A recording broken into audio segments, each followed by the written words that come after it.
Dice así la palabra del Señor en Lucas 17, versículos 1 y 2.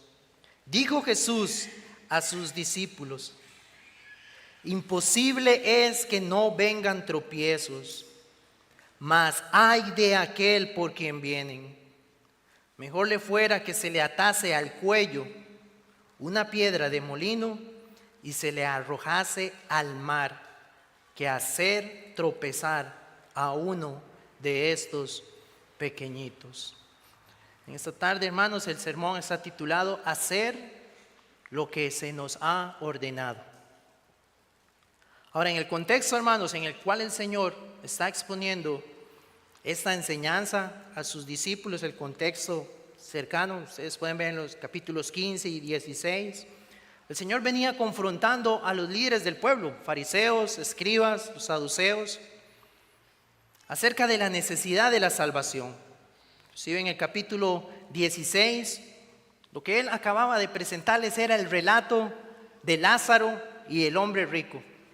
Y en ese relato el Señor lo que había dejado claro era esto: la realidad de la eternidad. El Señor reveló, quiso mostrarnos en su momento a sus discípulos, pero quedó plasmado para nosotros, qué hay más allá después de la muerte. ¿Qué ocurre con un alma cuando muere? Y el Señor habló que habían solo dos lugares, el cielo y el infierno, el Hades o el seno de Abraham. Claro, esa enseñanza fue muy confrontativa para los fariseos, aquellos que amaban las riquezas, porque el Señor mostró cómo ese rico, que para los ojos de ellos era alguien que tenía la bendición de Dios, terminó en el Hades. Entonces el Señor quería mostrarle a ellos una verdad. Ahora, precisamente lo que nosotros creemos que enseña la Escritura, solamente hay esos dos lugares, hermanos: la eternidad en el cielo con Dios, adorando a nuestro Señor por la eternidad, o la condenación.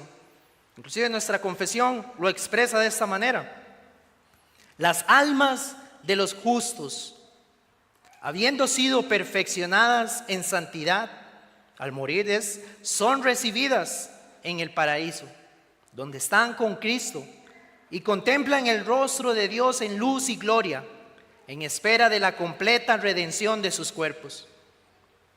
Y las almas de los impíos son arrojadas al infierno, donde permanecen en tormento y en densas tinieblas, reservadas para el juicio del gran día. Aparte de esos dos lugares para las almas que han sido separadas de sus cuerpos, la Escritura no reconoce ningún otro. Eso fue lo que el Señor quiso revelarles a sus discípulos y a aquellos que le estaban escuchando, y luego confrontándoles con esa necesidad. Es a través de la Escritura que el hombre puede ser salvo, conocer la verdad. Porque los hombres le decían, aquel rico en el relato decía: envía a Lázaro para que le hable a mis hermanos que no vengan a este lugar de tormento. Pero el Señor le dijo, o Abraham le contestó: a Moisés y a los profetas tienen, óiganlos. Y esa es la palabra, hermanos. El hombre, para ser salvo, lo que necesita es exponerse a la palabra del Señor. No es un milagro asombroso aquí que pueda transformar un corazón, un alma, no. Es el mensaje del Evangelio. Entonces el Señor venía hablando estas cosas, y al llegar al capítulo 16, debemos entender eso. Entonces, hermanos, si existe esa realidad del cielo y del infierno, cuán diligentes debemos ser nosotros en procurar que las almas conozcan al que puede salvarles. Nosotros no queremos ser, como vamos a leer, de los que causan tropiezos a otros. Si entendemos la realidad del cielo y el infierno, lo que deseamos es ser ganadores de almas. No quiero que mi vida vaya a ocasionar, traer duda o tropiezo a una persona. Lo que deseamos es más bien que el Señor permita que con nuestra vida, nuestro testimonio, poder ganar almas para Él. Jamás ser nosotros de aquellos que están impidiendo que los hombres vengan a Cristo, porque eso era lo que hacían los fariseos. Ustedes son los que hacen y los que ponen cargas pesadas sobre los hombres, pero ni siquiera ustedes las hacen, les decía. Que el Señor nos libre a nosotros de tener esa actitud. En el versículo 1 entonces el Señor dice: dijo Jesús a sus discípulos: imposible es que no vengan tropiezos, mas ay de aquel por quien vienen. Entonces esa es la realidad, hermanos. El Señor nos está enseñando esto. Estamos en un mundo caído, van a haber tropiezos. Este mundo, nuestro propio pecado, hay un tentador, vendrán tropiezos, situaciones que nos quieren desviar del Señor. Ya nosotros tenemos que lidiar con eso, pero peor es que alguien se una para también procurar ser tropiezo, como vamos a ver, para aquel que es del Señor, porque Dios no toma eso a la ligera como Él está enseñando aquí, y era con lo que confrontaba a los fariseos. Hay de ustedes que les ponen tropiezos a estos mis pequeñitos. Cuando Él habla de tropiezos se refiere, esa palabra que está ahí es escándalos. Literalmente es la palabra escándalo, la palabra griega que está ahí. Podemos decir entonces, hermanos, nosotros no queremos ocasionar escándalos o tropiezos o trampas, o también una versión lo traduce, tentaciones a los hombres. Lo que nosotros buscamos más bien es que el Señor nos permita que con nuestro testimonio, y si Él nos da la oportunidad de compartir el Evangelio, más bien llamar a los hombres a que vengan a Cristo. Ya solo con enfrentarnos a este mundo, hermanos, nosotros tenemos ocasiones de caer. Hoy mismo muchos de nosotros podemos dar testimonio. Hubo trampas del enemigo hoy, en este día. Conversaciones, situaciones adversas. Durante la semana podemos considerarlo también.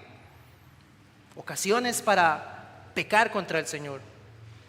Bueno, que el Señor nos guarde para no pecar contra Él, pero asimismo, hermano, que el Señor nos guarde para que nosotros no estemos ocasionando que los que son del Señor estén pecando contra Él. Una persona, entonces, podríamos decir, algún creyente podría ser de tropiezo a otro debido a su inconsistencia en vivir según su profesión de fe. Debido a su inconsistencia en su conducta, profesa conocer a Dios. Con sus labios lo confiesa, pero ¿cómo es su conducta? ¿Cómo son sus palabras y sus acciones? ¿Podría alguien estar trayendo tropiezo a otra persona? Cuando escucha, estoy los domingos en la iglesia, pero entre semana, ¿cómo estoy honrando esa profesión de fe? Samuel nos habla de aquel relato cuando en el libro de Samuel, se habla cuando David peca con aquella mujer. Y el profeta Natán le dijo, el pecado de David hizo esto, por cuanto con este asunto, su adulterio y su homicidio, con este asunto hiciste blasfemar a los enemigos de Jehová. El nombre de Dios fue blasfemado por causa del pecado de David. Pablo le dijo a los romanos en Romanos 2:24, porque como está escrito, el nombre de Dios es blasfemado entre los gentiles por causa de vosotros. Aquellos que tenían la ley, pero que no la obedecían, mostraban que su ley a las otras naciones, mostraban que el Dios que dio esa ley era igual a ellos. Y el nombre de Dios se blasfemaba entre los gentiles. Pablo le dice a la iglesia en Corinto, 1 Corintios 10:32, no seáis tropiezo ni a judíos, ni a gentiles, ni a la iglesia de Dios. El contexto en el que él estaba hablando era de aquella comida sacrificada a los ídolos, que para algunos era tropiezo. Entonces les decía a la iglesia, hermanos, no pongan ocasión de tropiezo, ni a judíos, ni a gentiles, ni a ustedes mismos, a la iglesia.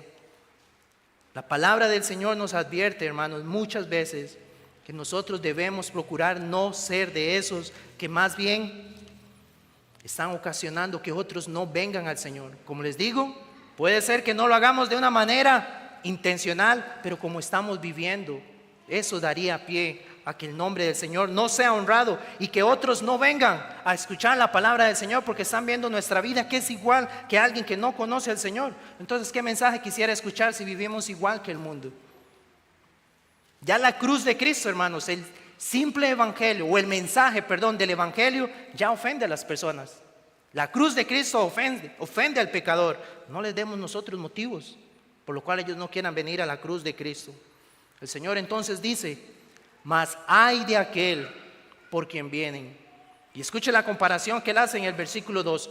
Mejor le fuera, a aquel que trae tropiezos, mejor le fuera que se le atase al cuello una piedra de molino y se le arrojase al mar, que hacer tropezar a uno de estos pequeñitos. Ahora, el contexto de estos pequeñitos, hermanos, estaba leyendo y muchos comentaristas apuntan a los nuevos creyentes, a los discípulos del Señor, publicanos y pecadores que venían a la fe en nuestro Señor Jesucristo. También hablan de aquellos niños que traían al Señor para que Él pusiera sus manos sobre ellos. Y ese es el punto, hermanos. Aquellos que son del Señor, el Señor los cuida. La palabra nos dice como la niña de sus ojos. Son el especial tesoro del Señor. Y esta piedra de molino que el Señor anuncia, que dice, mejor le fuera que tomara esa piedra, se la amarre al cuello y se arroje al mar. Leía que inclusive era un modelo para ejecutar a aquellos que cometían algún crimen, los arrojaban al mar de esa manera. Algo terrible, ¿no? Algo espantoso. Pero el Señor dice, es mejor eso que hacer tropezar a uno de los que les pertenecen a Él. Será peor el castigo. Recuerden aquel hombre, hermanos, en el libro de Números, Balaán, que puso tropiezo al pueblo del Señor.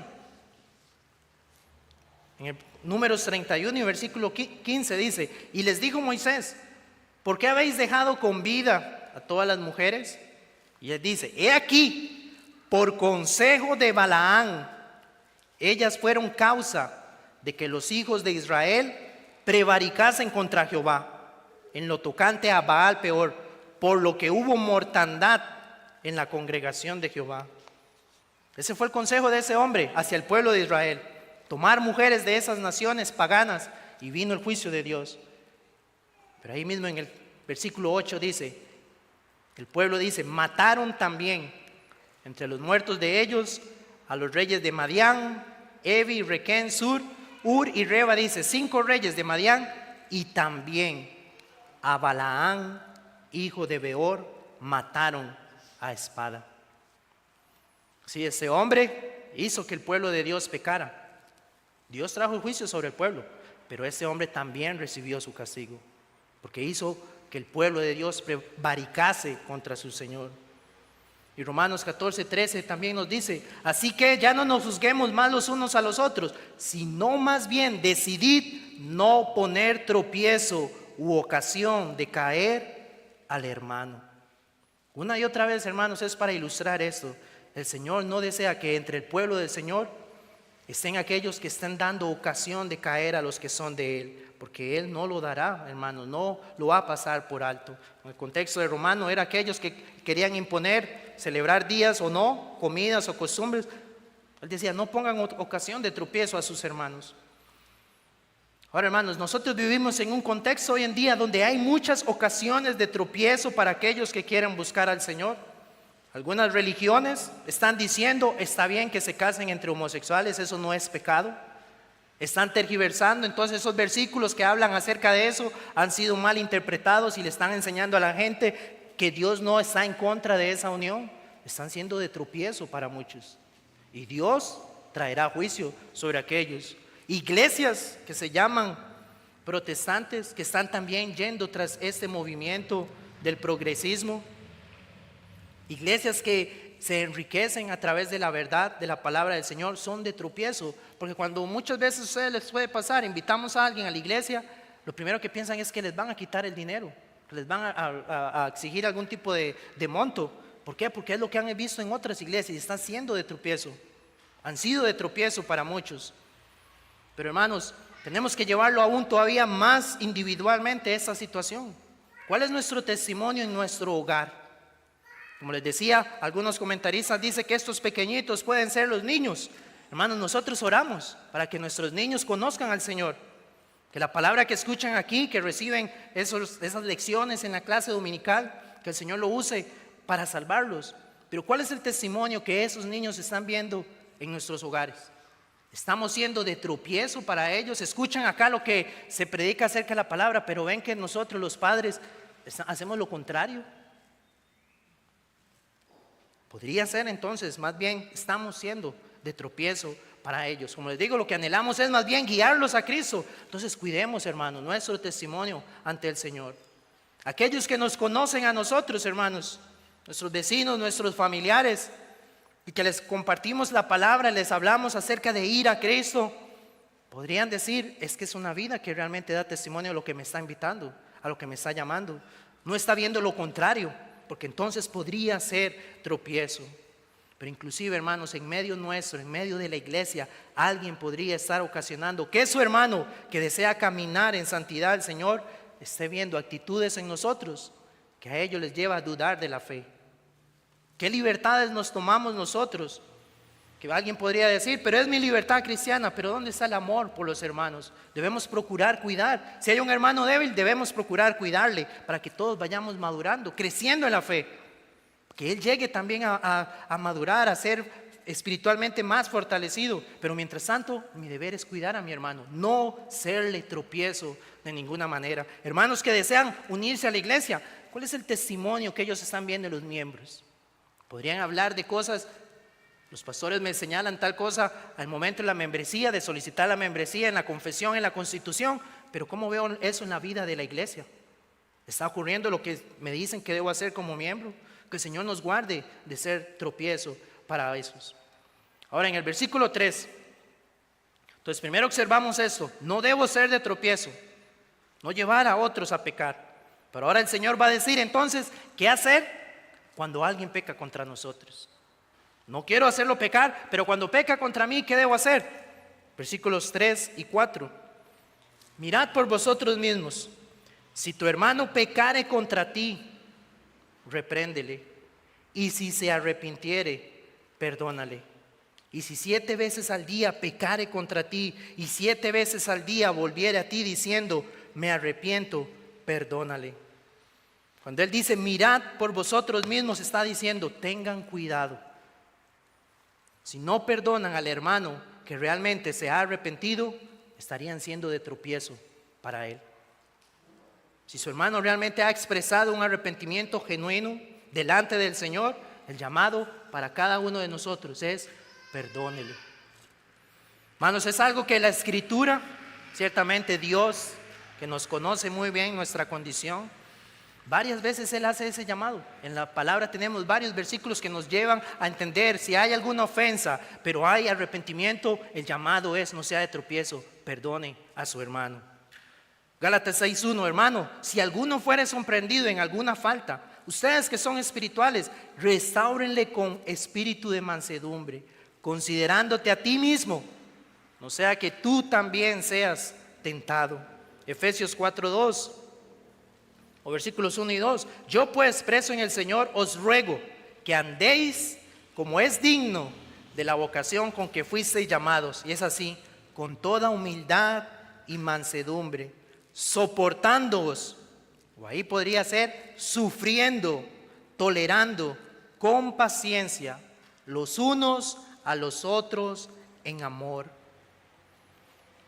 Vea que Él nos dice, si hay una ofensa, y lo que nosotros hemos aprendido, hermanos, cuando hay algún pecado en medio de la iglesia, ¿cuál es el orden? Voy a mi hermano en privado, hablo con mi hermano, le muestro con la Escritura, hermano, ha pasado esto, no han dado conforme a la verdad. Y si él se arrepiente, el llamado es este, hermano. Hay que, sí, hacer la reprensión, como dice, pero si hubo arrepentimiento, ahí quedó. Debemos mostrar el amor de Cristo. La oración del Señor, eso es lo que Dios decía en Mateo capítulo 6. Perdónanos nuestras deudas, como también nosotros perdonamos a nuestros deudores. Si bien es cierto, hermanos,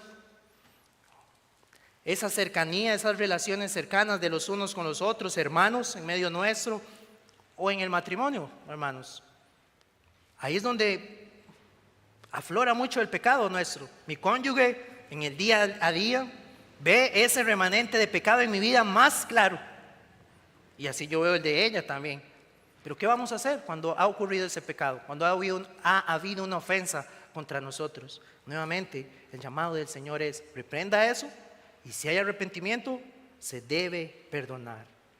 Perdonar es una muestra, como decía un comentarista, es una muestra de que nosotros hemos recibido el perdón de Dios cuando perdonamos a otros. J.C. Ryle decía, ese comentarista, hablando acerca de aquel que no perdona, dice: están haciendo miserables sus propias vidas y mostrando su falta de idoneidad para el reino de Dios. Un espíritu rencoroso y pendenciero es la marca más segura, dice él, de un corazón no regenerado. ¿Qué dice en la Escritura? 1 Corintios 3:3 cita él y dice: habiendo entre vosotros contiendas, celos y contiendas, dice, no sois carnales y andáis como meros hombres. Por eso, hermanos, inmediatamente cuando los discípulos entienden esto, debo perdonar cuando haya ofensas, no debo ser tropiezo a otro. Versículo 5, ellos dicen: Señor, aumentanos la fe. Porque sabemos esto es difícil. Señor, necesito fe, aumenta mi fe. Ese debe ser, hermanos, la actitud nuestra. Y el Señor les dice, versículo 6, si tuvierais fe como un grano de mostaza, podrías decir a este sicómoro: desarráigate y plántate en el mar, y os obedecería. Lo que debemos pedir entonces, en primer lugar, hermano, nosotros lo que debemos considerar es: tengo la fe en el Señor Jesucristo. Eso es lo primero. Aumente mi fe porque hay una fe que ya hemos recibido de parte del Señor. Es ese don que Dios nos ha dado. Pero ahora queremos que esa fe en nosotros pueda seguir creciendo para que yo pueda perdonar, para que yo pueda discernir, no ser de tropiezo a mi hermano, y pueda dar el testimonio entonces de que mi fe me lleva a amar, a perdonar a otros. Recordemos, como hemos visto en Santiago, la fe que yo profeso tener en el Señor se muestra en mis obras. Y en este caso, en el contexto, en perdonar. Ahí se muestra que hemos recibido de parte del Señor la fe verdadera. Cuanto más fe tiene un cristiano, entonces más ligero se le hará llevar estas cargas. Más gozo tendrá en su vida porque podrá lidiar con esas situaciones. En este caso que hablamos de diferencias o de pleitos, podrá llevarlo porque tendrá esa fe que viene del Señor. Si nosotros estamos fallando en eso, hermanos, esa es la actitud de los apóstoles, es lo que tiene que haber en nosotros. Señor, aumenta mi fe. Pero vean el ejemplo que el Señor utiliza, hermanos, de ese árbol. No es, ¿verdad?, literalmente que vamos a salir a decirle a un árbol que desarráigate, y lo que el Señor dice. Si no es eso, hermanos, Dios pide una fe en Él. Y sabemos que la fe que Dios nos da, una fe pequeña en Cristo, es lo que nos salva. No se requiere una fe grande, sino que es tener fe en Él. Es un don de Dios, pero esa fe tiene que ir creciendo. Va a haber un crecimiento. La fe viene por el oír la palabra de Dios. Eso es lo que hacemos, hermanos, cada día del Señor. Estamos escuchando la palabra del Señor. Lo que usted hace en su hogar, cada día que hace devocionales, está escuchando la palabra de Dios. Debemos creer: Señor, mi fe puede aumentar por tu palabra. Pero, hermanos, llegado el momento de la prueba, ahí es donde debemos pedir: oh Señor, yo entiendo y comprendo lo que tu palabra pide de mí. Aumenta mi fe para cumplirlo. Y el Señor, hermanos, va a escuchar porque es una oración conforme a su voluntad. Pero qué tan diligentes somos nosotros. ¿Cuándo fue la última vez también que oramos de esa manera? Dios, aumenta mi fe. Quiero más fe en este día. Quiero más fe en mi vida contigo. Es un don de Dios. Pero una vez que lo recibimos, podemos pedir por más. Concédeme más fe para creer tu palabra, y más fe para arrepentirme de mis ofensas delante de ti, y más fe para perdonar cuando aquel me ha ofendido, y también más fe para poder reprender a otros, oh Señor, y guiarlos en tu palabra, y fe para no ocasionar tropiezo a otro. Ahora, hermanos, en los versículos de 7 al 10, el Señor nuevamente quiere ilustrar, como buen maestro que Él lo hacía, estas verdades que Él acababa de exponer. Versículos del 7 al 10, Él dice: ¿quién de vosotros, teniendo un siervo? Ese siervo somos usted y yo, hermanos. La palabra que está ahí es un esclavo. ¿Quién de vosotros, teniendo un siervo que ara o apacienta ganado, al volver él del campo, luego le dice: pasa, siéntate a la mesa? No le dice más bien: prepárame la cena, cíñete y sírveme hasta que haya comido y bebido, y después de esto, come y bebe tú. ¿Acaso da gracias al siervo porque hizo lo que se le había mandado? El Señor dice: pienso que no. Así también vosotros, ahora se lo dice a los discípulos, cuando hayáis hecho todo lo que os ha sido ordenado, decid: siervos inútiles somos, porque pues lo que debíamos hacer, hicimos. Creo que está claro, hermanos, cuando el Señor apunta y dice, cuando hayáis hecho todo lo que os ha sido ordenado. En el contexto, ¿qué era lo que Él estaba diciendo que se les estaba ordenando? No ser de tropiezo y perdonar a su hermano. Eso es lo que se le ha ordenado. Y cuando usted lo hace, usted y yo hacemos esto, el Señor dice, usted no está haciendo más de lo que yo le he ordenado. Es un siervo, como Él claramente lo dice, es un siervo inútil, porque usted está cumpliendo lo que se espera del esclavo que le pertenece a Él. Aquí es donde nosotros debemos entonces empezar a cuestionarlo, a aplicarlo a nuestra vida, hermanos. ¿Estamos cumpliendo lo que Dios nos pide? Puedo decir yo hoy, Señor, realmente lo que tú me demandas de mí, en el contexto era ese de perdonar, pero cuando lo vemos todo en la Escritura, lo que el Señor demanda de nosotros, una vez que hemos creído en Él, porque sabemos que nuestra salvación no es por obras, sino que ahora que estamos en Él, entendemos, Dios nos ha dado su ley y debemos ahora cumplir con lo que Él demanda de nosotros. ¿Hemos hecho entonces lo que Dios nos pide? Podemos decir, oh Señor, estoy siendo diligente en congregarme en tu día. Oh Señor, estoy siendo diligente en ejercer ese rol que tú me das como el líder de mi casa, guiando a mi esposa, a mis hijos en la adoración, criándolos a ellos en la disciplina y amonestación del Señor. Procuro cada oportunidad que tú me concedes poder invitar a otros o hablarles tu palabra. Deseo orar fervientemente. Deseo perdonar a aquellos cuando han cometido un pecado contra mí. Deseo que estar meditando en tu palabra y que ella habite en abundancia en mi vida. Hermanos, nos damos cuenta de lo que el Señor exige de nosotros, nos quedamos cortos. Pero ¿qué debemos recordar? Gracias a Jesucristo. En Él tenemos el perdón, pero ¿qué desea el Señor de nosotros? Que podamos ser siervos diligentes, siervos que anhelemos obedecerle cada vez más. Pienso que ninguno quisiera quedarse, o sea, ni siquiera llegar a ese concepto de siervo inútil, porque ni siquiera hace lo que se le pide. Queremos más bien oír del Señor un día, bien siervo y fiel, en lo poco has sido fiel. Que el Señor nos conceda entonces, al escuchar estas verdades, hermanos, nosotros realmente anhelar hacer lo que Él nos pide.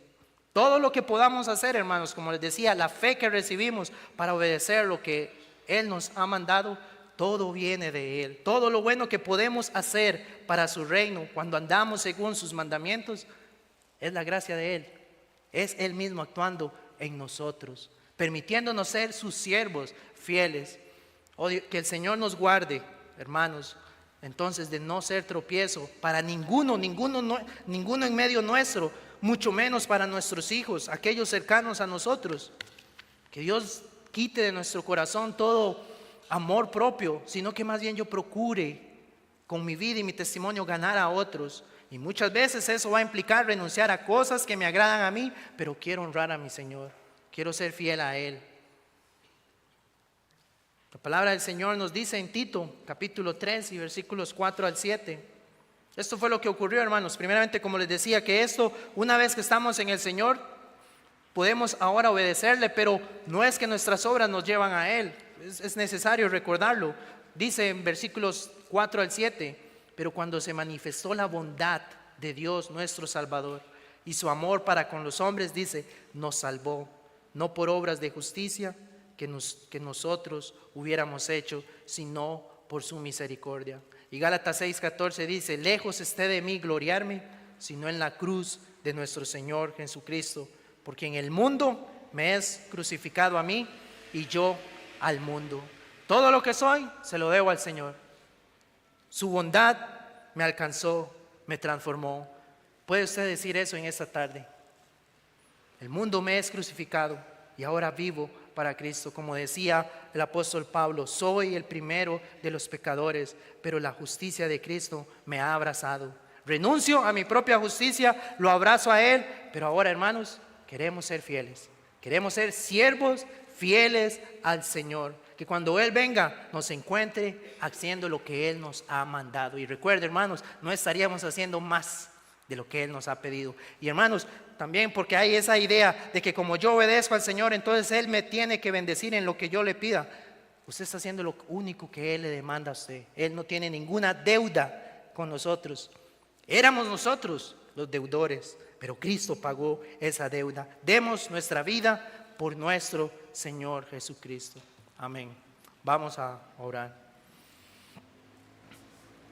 Te damos gracias, nuestro Padre Celestial, una vez más en esta tarde, por tu santa palabra. Oh Señor, gracias porque durante todo este día nos has permitido escucharla, siendo leída, predicada, hemos cantado las verdades en ella, y que este medio entonces de gracia que tú nos das también para fortalecer nuestras almas, dé el fruto en nuestra vida. Que cada uno de nosotros en este día podamos meditar en todo lo que hoy hemos escuchado. Y permítenos en esta semana, oh Señor, con tu gracia, con tu Santo Espíritu y con la fe que tú nos das, poder ponerlo en práctica. Perdónanos, oh Señor, cuando esto ya lo hemos escuchado y no lo hemos obedecido, pero que hoy sea ese día en el cual vamos a ti en arrepentimiento. Y también, oh Padre, que aquellos que aún no desean servir a Cristo, sino que se sirven a sí mismos y a este mundo, también Dios, que tu Espíritu Santo les muestre la condición de su alma si parten de este mundo sin Cristo, pero que vean que en Él hay abundante perdón y misericordia. En su nombre oramos. Amén.